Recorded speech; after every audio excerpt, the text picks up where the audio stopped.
Tubuh mereka bercahaya di malam hari. Bukan metafora, bukan legenda. Mereka benar-benar bersinar. Kalau kamu suka kisah nyata yang lebih gelap dari film horor, subscribe sekarang. Di channel ini, semua pengetahuan gratis, bukan akun jualan.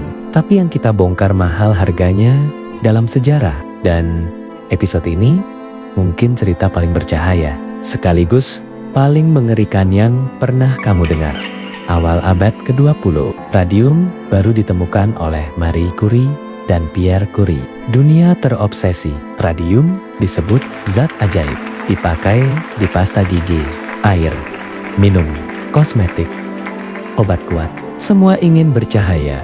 Dan di Amerika, sebuah perusahaan bernama United States Radium Corporation melihat peluang besar jam tangan bercahaya untuk tentara, untuk perang, untuk dunia modern.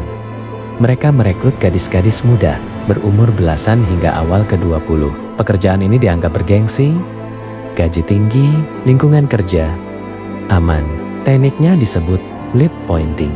Kuas harus diruncingkan dengan bibir, celup ke cat radium, lukis ke angka jam, jilat, celup, lukis ratusan kali sehari. Para atasan, mereka memakai sarung tangan timbal.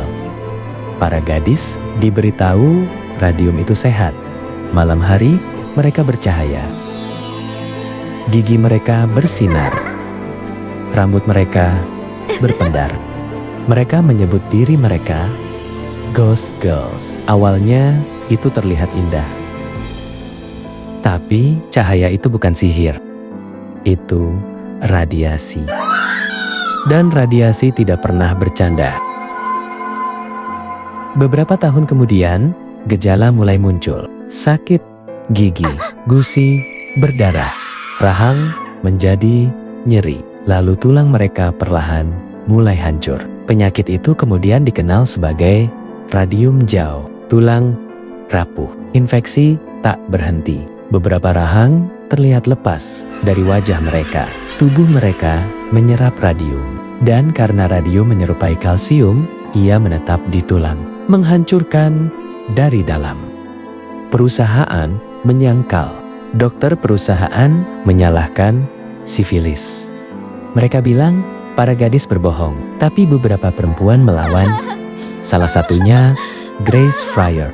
Tubuhnya sudah rapuh, tulang punggungnya hancur. Tapi ia tetap berdiri di pengadilan. Kasus ini mengguncang Amerika.